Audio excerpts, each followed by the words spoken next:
Hello, नमस्कार. श्री स्वामी समर्थ. स्वागत आहे तुमचं आपल्या आणखी एका अशा नवीन व्हिडिओमध्ये. तर आजचा व्हिडिओ हा करवा चौथच्या पूजेचा व्लॉग आहे.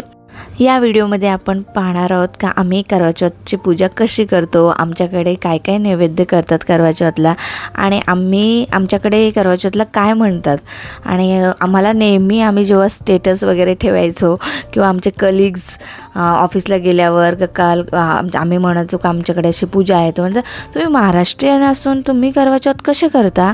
तर आम्ही त्यांना सांगायचो का आमच्याकडे हे पूर्वीपासून करतात. आणि आमच्याकडे म्हणजे ठाणे जिल्ह्यात तरी शहापूर, वाडा, भिवंडी, कल्याण या साधारणतः 4 तालुक्यात तरी कांगद्या म्हणून करवा चौथ साजरा केला जातो. आणि हा पहिल्यापासूनच केला जातो, म्हणजे पूर्वीपासूनच आमच्याकडे हा सण साजरा केला जातो. करवा चौथ केले जातं आणि त्यांना कांगद्या असं म्हणतात. तर आमच्याकडे कांगद्यांना म्हणजे करवा चौथला काकडीची अशी पानगोडी बनवल्या जातात, त्याला पानगोडी असं म्हणतात. म्हणजे काकडी किसायची, त्याच्यात तांदळाचं पीठ, गूळ टाकायचं आणि ते छान शिजून घ्यायचं. आणि पुन्हा ते जी मी आधी पानं दाखवले म्हणजे भेंडीच्या पानात ते थापून वाफून घ्यायचे. आणि जर भेंडीची पानं नाही मिळाली तर मग पळसाच्या पानात पण आम्ही हे ते पानगोड्या आहेत ते बनवत असतो.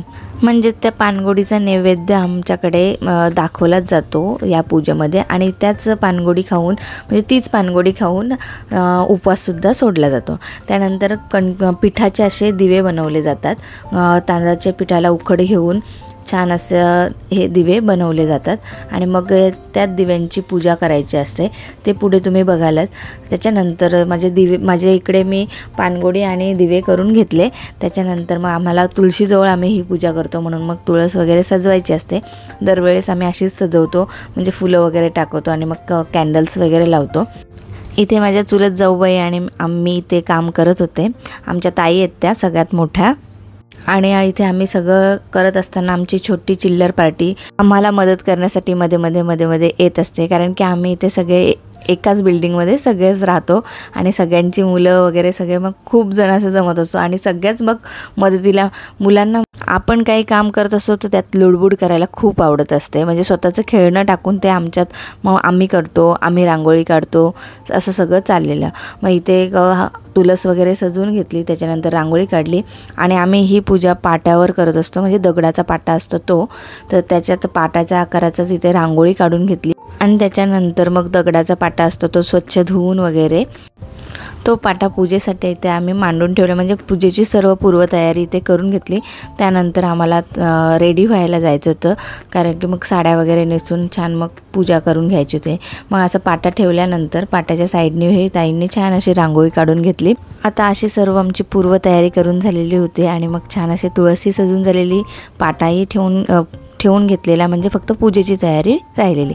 इथे मी पूजेला लागणारं सर्व साहित्य एकत्रित करून घेतलं. हार, वेणी, ओटीचं सामान, गणपतीचं पूजन करायला सुपारी, वेणी, गजरा, आणि जे चिबडं आणि भवरे दाखवले तेही या पूजेत लागतात. ते चिबडे आणि भवऱ्यांना विशेष असं महत्त्व या पूजेमध्ये दिलेले आहे. आणि ते चिबडे आणि भवरे ते रानातच उगवतात. मी साडी घालायचे सर्व दागिने वगैरे असे एकत्रित काढून घेतले, नंतर साडी घालून घेतली. आणि असा होता माझा फायनल लुक. जसं होईल तशी मी तयारी करून घेतली फटाफट फास्ट अशी. आणि मग पूजा करायला बाहेर आली. मग इथे मी पूजा करण्यास सुरुवात केली, कारण की पहिल्यांदा आम्हाला पाटा पुजून घ्यायला लागतो. मग पाटाच्या सर्व बाजूंना हळद कुंकू असं लावून घेतलं. आणि त्याच्यानंतर मग त्याच्यावर दगडाचा दिवा, आमच्याकडे म्हणजे पाटा जेव्हा पूजतो तेव्हा त्याच्यावर दगडाचा दिवा ठेवायला लागतो, त्याला कोऱ्या म्हणतात. त्या दगडाच्या दिव्याला आमच्याकडे कोऱ्या म्हणतात. मग हा कोऱ्याचं पण पूजन करायला लागतं. मग हा दगडाचा दिवा पाटावर ठेवायचा, त्याच्यामध्ये वात वगैरे तेल वगैरे घालून घ्यायचं. प्रथमतः तो दिवा प्रज्वलित करून घ्यायचा आणि मग पूजेला सुरुवात करून घ्यायची. तर इथे दीप प्रज्वलन झाल्यानंतर मग मी गणपतीचं पूजन करून घेतलं. 2 विड्याची जोड पानं ठेवली, त्याच्यावर अक्षतांचं गणपतींना स्थान दिलं. मग त्यांना जानवं आणि कापसाचे वस्त्र आणि फुलं अर्पण केली आणि मग इथे गणपतीचं पूजन आपलं झालेलं आहे। त्यानंतर मग आई कांगदेय मातेचं स्मरण करून तिचं पूजन करून घ्यायचं, तिची ओटी भरून घ्यायची आणि मग अशी ठेस भरून घेतली। आणि या पूजेच्या दिवशी काकडीलाही अतिशय महत्त्व आहे, म्हणून आम्ही पाट्याजवळ काकडी ही ठेवतो नैवेद्य स्वरूपी। अशा प्रकारे पाट्याचे पूजन झाल्यानंतर मग जेव्हा आपण सगळ्या जणी ज्या जमतो, म्हणजे आम्ही आता 5 जणी जावा आणि आमच्या सासवा, तर आम्ही सगळ्या एकत्रित जमून प्रत्येकी एक जण अशी पूजा करून घेते। या दिवशी चंद्रालाही अतिशय महत्त्व आहे। संकष्ट चतुर्दशी तर असते आणि कांगद्यांचं व्रतसुद्धा असतं। या दिवशी चंद्र उदय झाल्यानंतरच आम्ही पूजेला सुरुवात करतो आणि मग सर्व पूजा होईपर्यंत चंद्रसुद्धा आकाशात वर येतो आणि मग उपवास मग चंद्रदर्शन झाल्यानंतर आम्ही उपवास सोडून घेत असतो। तर अशा प्रकारे प्रथम पूजा करताना पहिल्यांदा आम्ही चंद्राला जल अर्पण करतो, मग तुळशीला जल अर्पण करतो, त्याच्यानंतर चंद्राला दूध अर्पण करतो आणि मग तुळशीला दूध अर्पण करून पुन्हा चंद्राला पाणी, कारण की आपण एकदा दूध अर्पण केल्यानंतर पुन्हा पाणी अवश्य अर्पण करायचं असतं। मग अशा प्रकारे चंद्राला दूध आणि जल अर्पण केल्यानंतर जे आपण पिठाचे दिवे केलेले आहेत त्याच्याने प्रथम चंद्राला ओवाळून घ्यायचं। चंद्राला ओवाळल्यानंतर तो दिवा तुळशीजवळच ठेवून द्यायचा आणि दुसरा दिवा आहे त्याला पाट्याने ओवाळायचं आणि तो दिवा पाट्यावर ठेवून द्यायचा।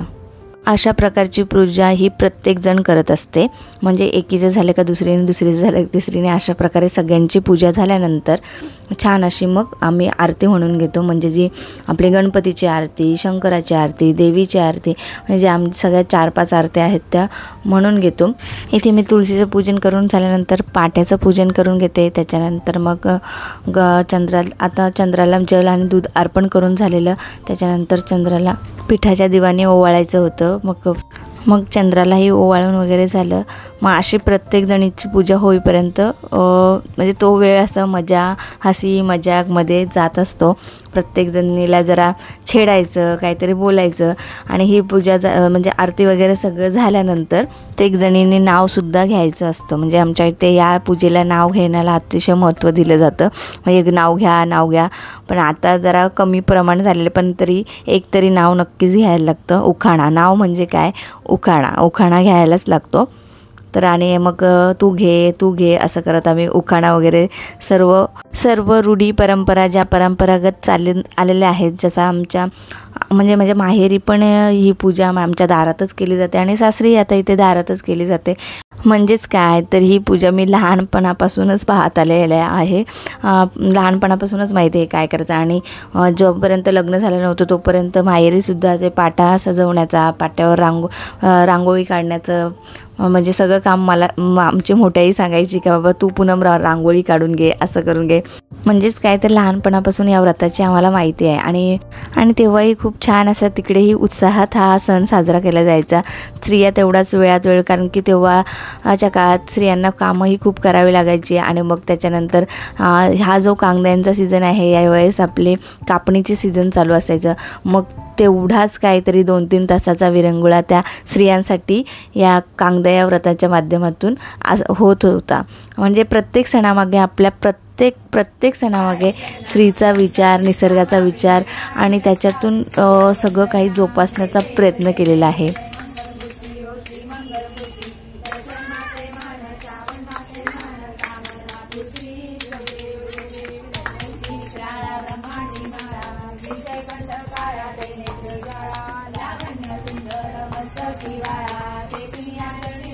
अशा प्रकारे आरती वगैरे झाल्यानंतर मग असं इथे सगळ्यांना हळद कुंकू करून घ्यायचं असतो आणि हळद कुंकू झाल्यानंतर मग असं भांगसुद्धा भरायचं असतो, म्हणजे हळद कुंकू लावायचं आणि वर भांगामध्ये भांग भरून घ्यायचं, म्हणजे तिथे कुंकू लावून घ्यायचं। भांग भरणे ही या पूजेतला अतिशय महत्त्वाचा भाग आहे, कारण की मग हे जे आपण भांग भरण्याचा जो जी परंपरा आहे, म्हणजे आपल्याला अखंड सौभाग्य प्राप्तीसाठी हे जे कुंकू आहे ते एकमेकीच्या भांगात भरायचं असतं। त्याच्यानंतर मग पाट्याजवळची सगळी पूजा झाल्यानंतर मग त्याच्या पुढे असं आम्ही टोपली घ्यायची, टोपलीमध्ये सगळे फुलं वगैरे टाकून घ्यायची आणि जी चिबडं भवरे प्रत्येकीच्या ताटात असतील ती सगळी त्या टोपलीमध्ये टाकायची आणि मग त्याच्यानंतर 5 वेळा असं पाणी शिंपडायचं। आणि हे पाणी शिंपडताना आम्ही विचारतो, म्हणजे एकीने विचारतं काय शिंपता, तर मग म्हणतात काशी माळा।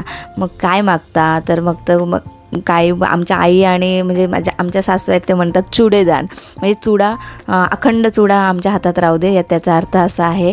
आणि मग आता आम्ही जरा पुढची जनरेशन आहे म्हणून मग आम्हाला विचारलं का काय शिपता, मग आम्ही म्हणतो काशीमाळ, आणि काय मागता मग सौभाग्य.